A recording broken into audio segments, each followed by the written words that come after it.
Gormiti Legends arriva a settembre, il reboot della vecchia serie dei Gormiti. Dopo la 2018, che non ha attirato molti vecchi fan, la Giochi Preziosi forse vuole fare un tentativo con noi, vecchi fan.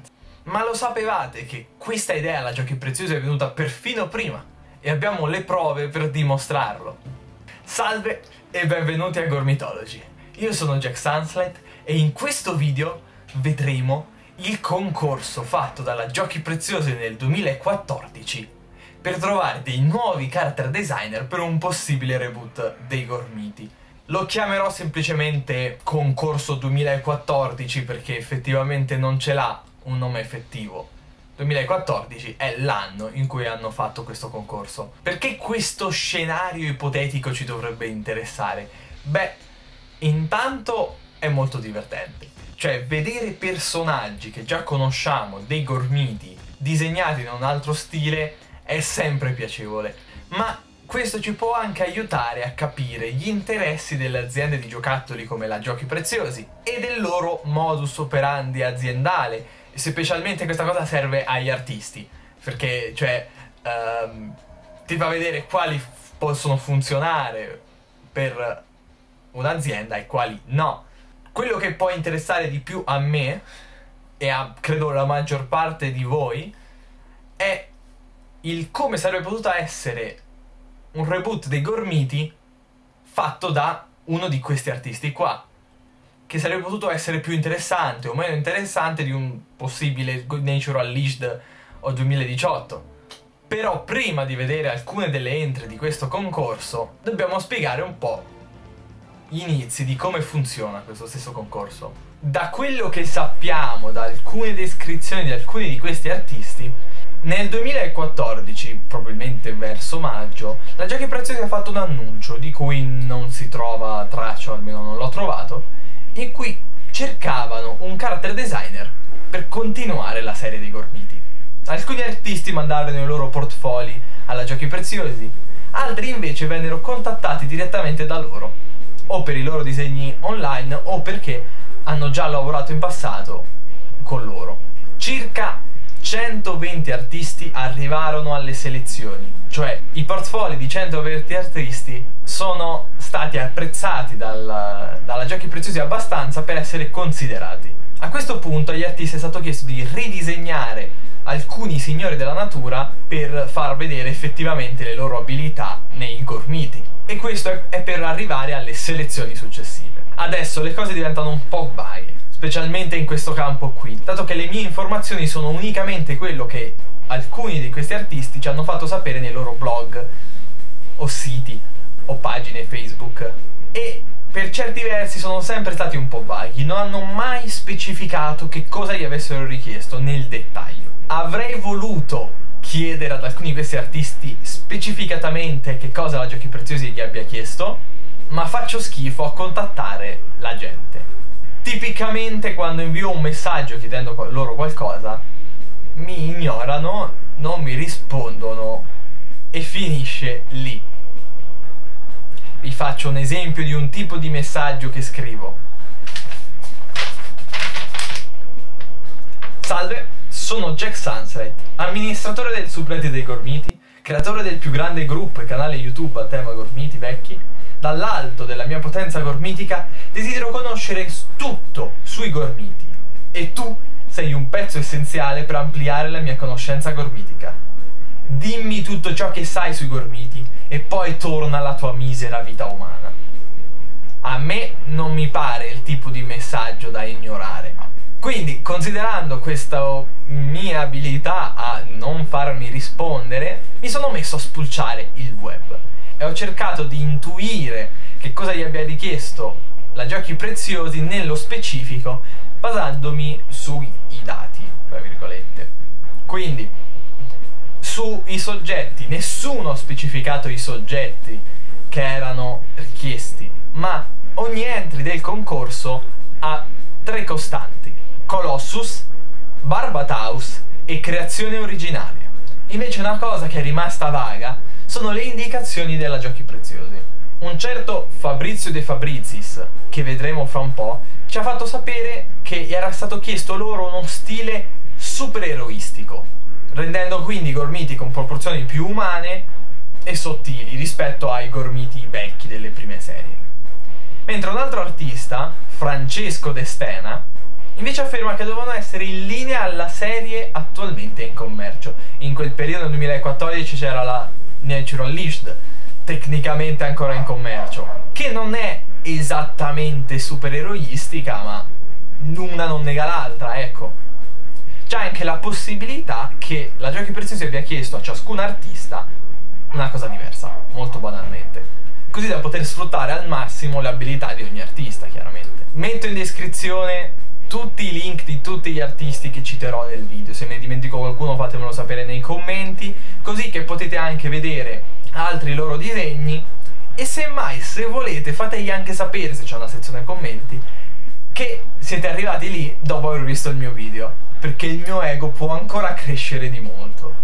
Detto questo, direi di cominciare con coloro che non hanno finito la prima fase, e comincerei quindi con Simone Gnaccarini, uno degli stili più particolari ma allo stesso tempo standard che ho trovato in rete di questo concorso. È uno degli artisti che hanno messo tutte e tre le entry, e non è una cosa scontata, non è una cosa scontata, lo vedremo.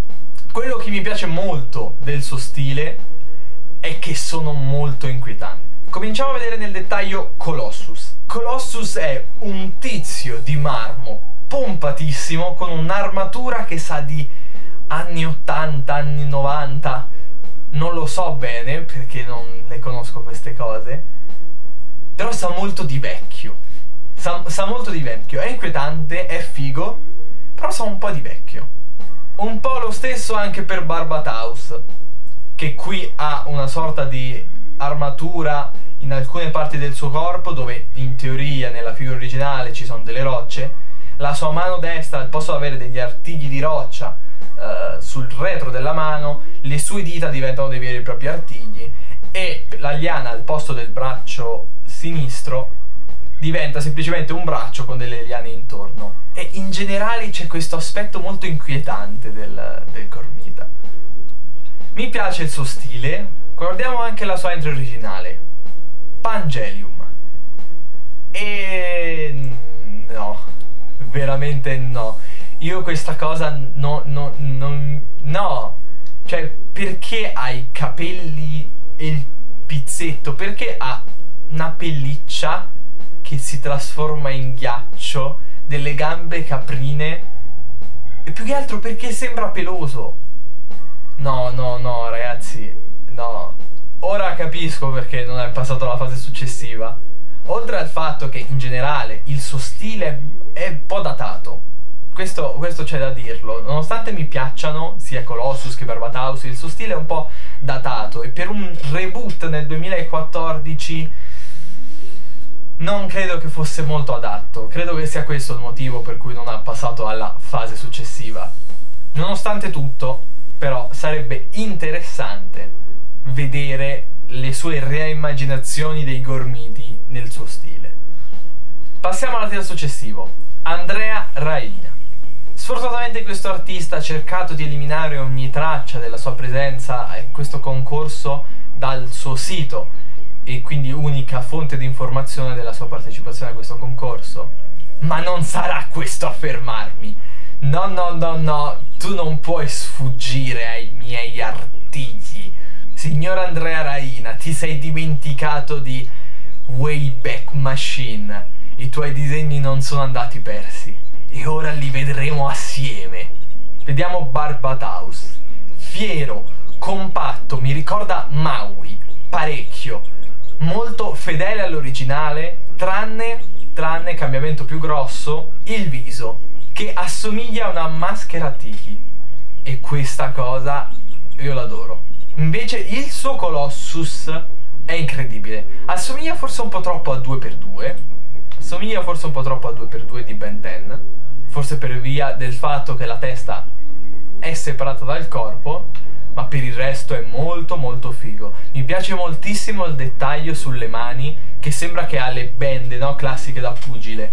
Imponente e fiero, proprio fiero. È davvero un peccato che questo artista abbia cercato di cancellare ogni traccia di questi suoi disegni dal web, ma per fortuna non c'è riuscito. Grazie Andrea Raina, grazie. Sfortunatamente non c'è la sua entry originale, ma a me bastano questi due.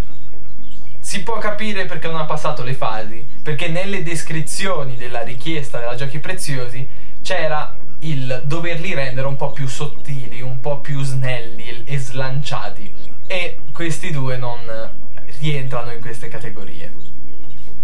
Vediamo adesso Enrico Cicchetti con un Colossus abbastanza bello, molto fedele all'originale, tranne il fatto che sembra una versione non completa di Colossus, una versione in via di produzione, con le mani ancora non ben formate, le rocce un po' tutte unite, spigoli ovunque, non vissuto, Mi piace. Anche il Barbataus, molto fedele all'originale e con molti dettagli aggiunti. Uno stile che lo rende un po' più slanciato, e poi in fondo alla sua pagina personale ci mostra la sua creazione originale. Sea Monkey. Ci spiega il suo processo di creazione di questo Gormita. In quel periodo che faceva questo concorso aveva sempre fisso in testa le Sea Monkey. Dopo aver ritrovato l'immagine online delle Sea Monkey, si è ispirato a quello aggiungendo un po' di dettagli così da poter fare questo Gormita qui. Aggiunge un guscio, la testa a squalo martello e gli esce questo Gormita qua. Adesso può funzionare come Gormita, però non come Signore della Natura questo. Mi dispiace dirlo, sa di Gormita ma molto secondario. Molto i Gormiti, quelli della Elemental Fusion, Eclissi Suprema, Morphogenesis, ecco. Gormiti singoli un po' come quelli che potrebbero funzionare, ma manca quel poter essere un giocattolo, secondo me. Stessa cosa con gli altri suoi redesign. Sono fighi, ma dobbiamo pensare che queste sono entry per dei giocattoli. Questi come giocattoli io non ce li vedo massimo in un fumetto. Un giocattolo no. Mi dispiace. E in più i cambiamenti sono minimi degli altri due Gormiti, quindi posso capire perché non è passato alle fasi successive. Allora, qui è il Jack Sunlight della fase di montaggio. Allora, il video è venuto un behemoth senza volerlo. Io pensavo sarebbe stato, lo edito, 20 minuti e si fa. Però sono 15 entry totali e in 4 entry abbiamo fatto 12 minuti. Adesso so che ci sono 6 minuti di intro, però cioè non è altri, diventa un casino, davvero un casino. Quindi tocca che divido il video a parte se volete vedere questo video ad una data decente che non sia fine agosto e che non mi passi la voglia. Quindi se volete vedere la seconda parte mettete like, iscrivetevi, commentate eccetera eccetera. Ho fatto come diamine vi pare, tanto la farò lo stesso. E niente, già queste entry sono abbastanza interessanti. Cercherò di montare queste parti qua il meglio che posso. E niente, grazie per aver visto il video. Scusate se tocca che divido questo diamine di video in più parti, però conviene che lo faccio, se no finisco a fare lavoroni infiniti che si guarda la gente a metà. Perché 40 minuti di video di un concorso del 2014 è interessante, però non è detto che venga guardato tantissimo. Quindi niente, basta. Faccio schifo a chiudere i video, proprio schifo. Devo farmi un outro, proprio quelle bruttissime e cringissime.